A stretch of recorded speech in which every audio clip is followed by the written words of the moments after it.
I'm Terrance Averett. I'm your host today.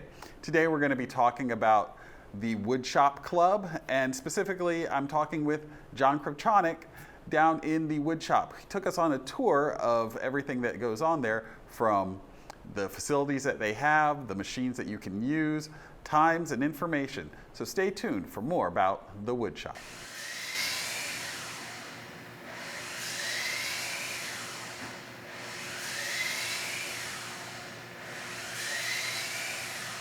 My name's John Krupchonik. I live over in Oak Hill. Been here about, I'm going on 2 years, 20 months or so, and I am the shop manager. That's my function. I'm a club member. The club is run by an executive board. In fact, the president, Dan Chrisman, is back there working on a favorite project of his. But so that's what I do around here. Generally, I schedule things that come into the shop to be repaired. I find people who will do the repair. I maintain, along with several other people, I maintain the tools, kind of generally clean the shop every so often, clean out some of the dust collection things, general maintenance, that type of stuff. Just day-to-day operations. The membership runs a wide range. They're world-class craftsmen. There's one of our carvers, in fact, two of our carvers are extremely good. We have a lady that does refinishing, a member of the club who does refinishing as a hobby. And which to most woodworkers, that sounds so strange. We do refinishing and repairing of finishes almost as a painful side task of woodworking sometimes, but Kathleen does it as a hobby. So there's refinishing, there's carving. We have all the shop tools for machining, manufacturing of wood products. There's a lot of repair work that goes on. Channel 6 has 4 chairs that were becoming kind of beat up, so they brought them down here and asked us to refinish them. In fact, Kathleen's working on them right now. Maybe we'll get to see them when we go back there. There's a chair over here and a table over here. Believe it or not, that's a table that belong to a resident, and they're both broken. The table's collapsed, and the chair's back is broken. But we're going to see what we can do to repair those. There are people that build doll houses, modelers that do model making both for railroad and other things. Some people who are members just to come down so they can have access to tools when they want to fix something in their apartment. Add a shelf to a book, on a bookcase or on their shelving unit in their closet. Anything you can think of to do in a wood shop, whether it was you had one in your home or in your garage, or even there's professional quality stuff here, okay? And do whatever they need to do. So there's a wide range of things. We have a gentleman who is learning to do the lathe. I'd love to show you a piece that was just, it's in the process of reaching completion right now. And lady's never done any woodworking. She's very talented and creative in an arts and crafts kind of way, but she's never done any major woodworking, but she wanted a stool, and instead of going out and buying it, she decided to make it. And it ran the whole gamut of woodworking. She went with me to a lumber yard and bought a 10-foot long board, 2 inches thick, 10 inches wide, and has milled that wood and turned it into a bench. And she had absolutely zero knowledge walking in here. And we just went through the steps of doing it, and she did it. I showed her how, she did it. And sometimes we had to do it again. But I think I had a lot of fun. I know I did. I think she did too, doing that. But we have a world-class carver, like I've mentioned before. In fact, maybe 2 of them. We've got some extremely talented folks. We've got the gentleman I talked about on the lathe. In October, had never turned a thing before in his life. Took a class over at Woodcraft over in the Ravensworth Shopping Center, and now is turning out bowls. So it's just a hobby that he wanted to pick up. So it runs the gamut from former homeowners who want to have a screwdriver to repair something in their apartment, to woodworkers with 20 and 30 years of experience. If somebody doesn't know how to do something, we'll find them somebody down here who can talk them through it, or we'll get them the instructional material so they can read up on it and try to make sure they do it in a safe way. Shop is available to members 24/7. There's a cipher lock keypad on the front door, and they have the combination, which they can't share with anybody under duress or threat. And they can come in here anytime. We have a rule. If you're going to use any of what I call the dangerous five, the tools that can hurt you or take off a finger or something like that, the table saws, the band saws, those tools, you're required to have a second person here with you. If something happens, that person pulls the cord. We have 2 safety cords in the facility to call the EMTs, and then they help take care of you.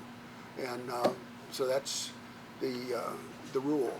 But it's available to woodworkers and members at any time.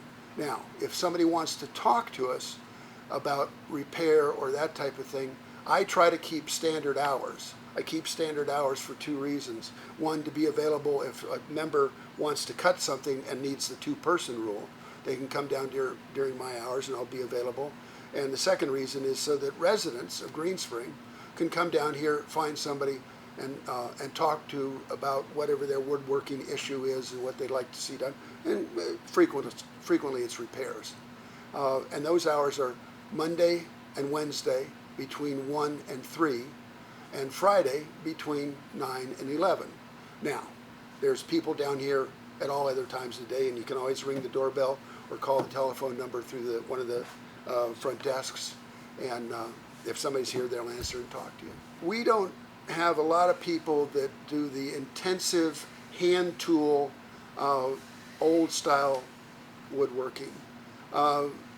There are a bunch of chisels here for old-fashioned chiseling on wood, but they're not maintained super well unless you own your own set and keep them in your locker. Because it takes 25% of your time is spent in maintaining your tools, and not everybody spends that much time down here. So, and we don't have a lot of planes and chisels and various specialty, very expensive hand tools that were used in what I call old world woodworking. We have lockers that are available for people to store their individual tools. You can imagine that somebody that's a wood carver doesn't want to use a set of carving tools that are used by everybody that comes along. He wants to use that set of tools that he has purchased for his personal use and has sharpened many hours worth of maintenance and sharpening to make them effective for the way he does his carving. What we do have is the more modern aspect of machine woodworking. And we have a 10-inch table saw here that is top drawer. It is a beautiful table saw, but it also has a safety system on it that if you inadvertently, mistakenly, try to run your finger through this saw, the blade will sense it and it will turn off and withdraw the blade from the tabletop level within 5 thousandths of a second. That's before you know you've done it and before you do enough damage that it takes anything more than a Band-Aid to put it back on. Next big tool in the shop, we have 2 band saws. A band saw is arguably the most important tool in any machine woodworking shop, and it is the most versatile and even more so than the table saw. But the reason for 2 of them is it takes a lot of effort to change the saw blades on them, and the saw blades are what do the work, and different saw blades do different work. So we have the ability to keep 2 different saw blades on 2 saws, always ready to go, and so you don't have to spend a lot of time adjusting or changing the blade and adjusting it so it's tuned in. Then we have a thickness planer. Industrial quality, 15-inch thickness planer. We have a 6 1/4-inch jointer. We have a compound miter saw, which is, I always call it a construction saw as opposed to a woodworking saw, but it's the most valuable tool for taking your lumber and generally getting it close to size before you start working on it with either hand tools or the finer woodworking tools. We have a drill press. We have, and that's full size. We have a 36-inch lathe, which is just a real valuable piece of equipment. We have an oscillating spindle sander, which is getting down in the technical end of woodworking. We have a sanding station, and I think that about covers the big tools, and I'm sure there's something I've forgotten, but we've pretty much got it here. Everything, all those silver pipes running across the ceiling that go to every major dust-producing machine we have is all collected, and I come down and empty it every so often, and we dispose of it without it getting out into the wild. We collect dust at the point of origin. If you're using this saw, there is a dust collecting port here. You turn on the machine, open the port, and it will collect major dust right here. Now, I say major dust because there's always the fine dust that goes blowing in the air, and for that, in each room, we have 2 scrubbers. And these scrubbers will turn the air that's in this room probably in an hour to an hour and a half and clean out all the airborne dust that could get in our lungs or could get throughout the building if it wasn't collected. So Green Spring, in their wisdom when they set up this shop, put the system in, so we do a real good job of collecting dust. Then we have a bunch of hand-operated power tools, hand drills, sanders, 3 or 4 different types of handheld sanders, circular saws, planers, handheld planers, that type of thing. So we've pretty much got a really good quality spread of what there is out there. Also grinders for maintaining tools, edge tools, screwdrivers, wrenches, socket sets, those type of things.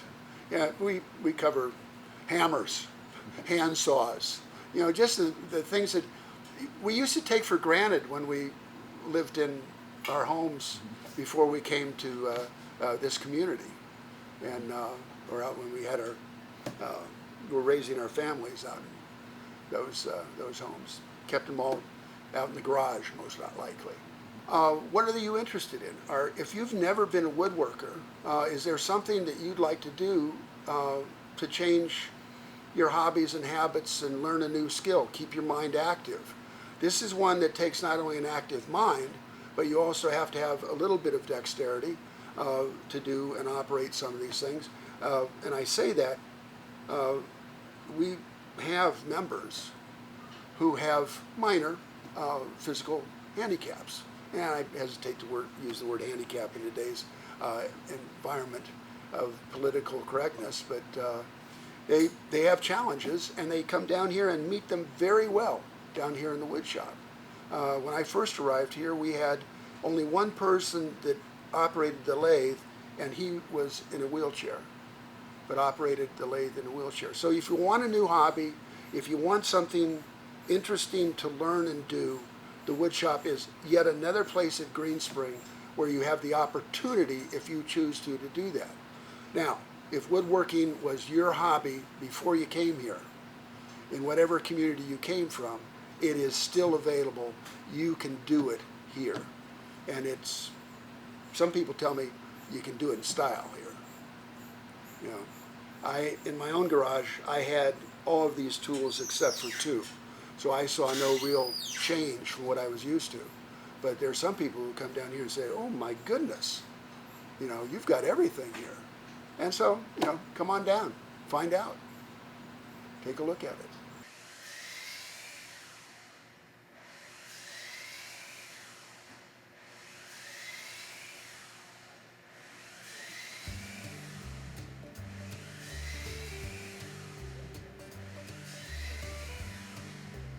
Amber talked to Dan, and we'd apparently done it for a show some years ago, and they'd used those panels for an amount of time. And as normally happens with those types of things, and they're moving and being stored and that type of thing, the panels that they had got broken and out of sorts, and so they asked for us to make some more. So we went off to buy some lumber and fabricate them, and in about a week or 2, Dan had made another 4 of them for her. So painted them up and took them down there, and next thing I know, they were holding up artwork down in the art show. So it's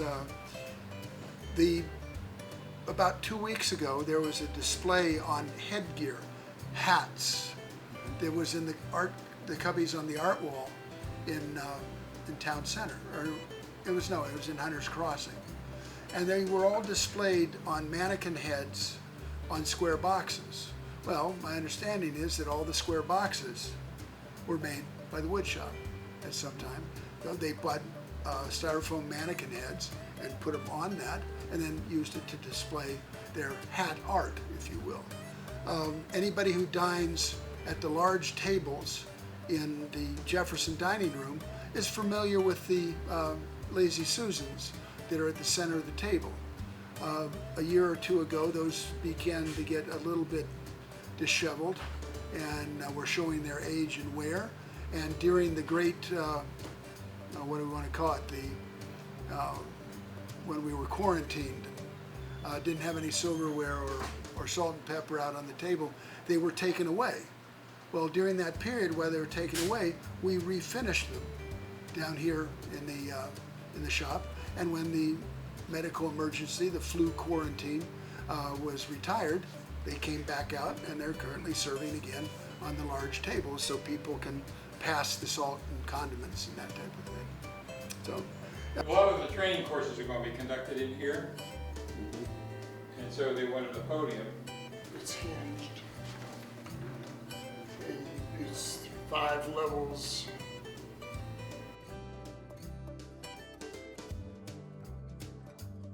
they're just projects that come up, and everybody thinks, oh, we've got a resource. Let's see if the Woodshop can help out. And we can, and sometimes we can't.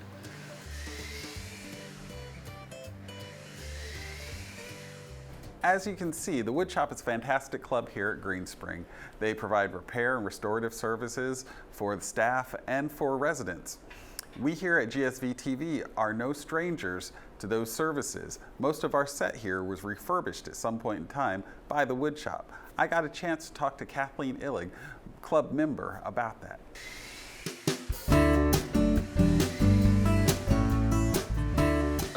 What are you going to do to the chairs for Channel 6? These are nice chairs. I think they're from the dining room, aren't they? Yes. Yeah. I'm Yes. going to refinish them, stain them, and I'm going to put polyurethane on these because they're going to get lots of use, I guess.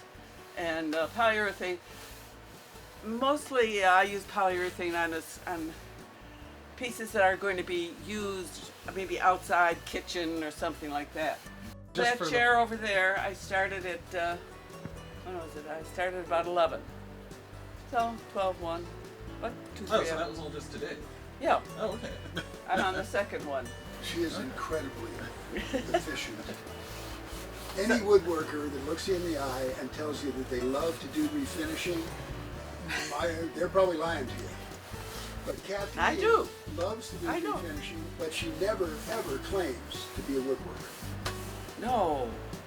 Oh, no. Well, in fact, when I came down here, one of the men said, oh, there's this lady that just moved in, and she likes to refinish furniture. And Charles Vale says, nobody likes to refinish furniture. The work she does is amazing. I think I've refinished most of Green Spring. Can you tell us about that round table we have at GSV-TV? Well, when he brought it in here, I thought, I said, where has this been? He said, oh, it was outside. Okay. Outside? And it didn't have outside finish on it. It had an inside finish. So whatever, it had pitted. Yeah, that table, when it came in, it was in horrible. And, it took quite a few buffings. And it came out kind of pretty.